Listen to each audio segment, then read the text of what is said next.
mah urang teh geus lamun urang teu ngaberanikeun diri urang berangkat ka Gusti Allah moal boga rasa ibadah. Ku ari mah urang teh geus mengasingkan diri dina kadar urang rada diapik-apik kadanan cara tadi mah urang total apik-apik ye heulanan ti pamarentah ulah didah haram tekadkeun haram. Lamun urang teu nekadkeun haram moal beres-beres kajen kumaha. Wah cenah teh mah ekstrim.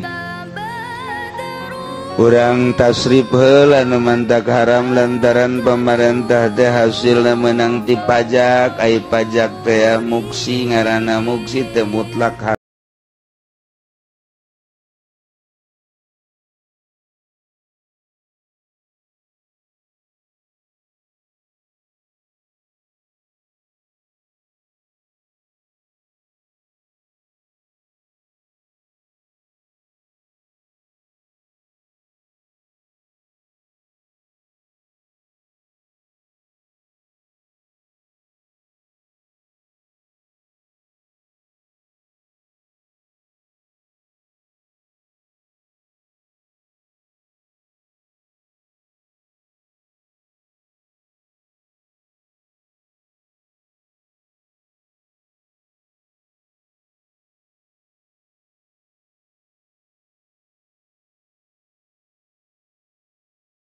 Pepegatan jeung kalazatan jeung kasahawatan ari eueuh mah abdi sare di kasur bari eueuh kasurna meureun teu terbukti pepegatanana ieu mah kasurna aya spring bedna aya tapi abdi pepegatan moal menikmati syahwat jeung lazat.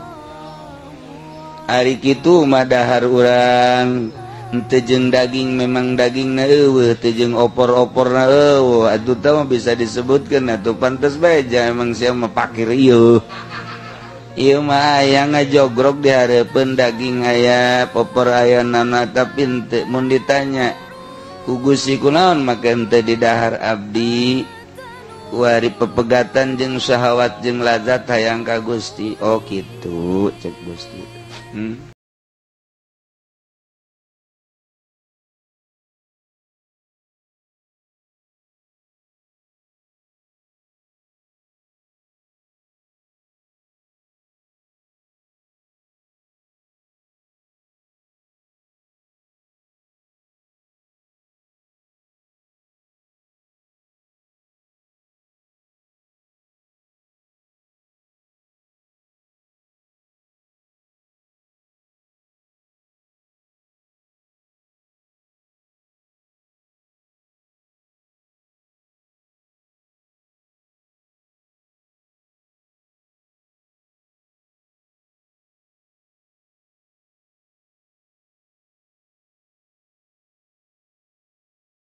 Tung salat jeung jang ngaji bae kitu kene kendaraan Gusti abdi teh izin ka Gusti bisi ngeuneunahan pan di dunia mah lain tempat ngeuneunahan di dunia mah engke ngeuneunahan mah di akhirat.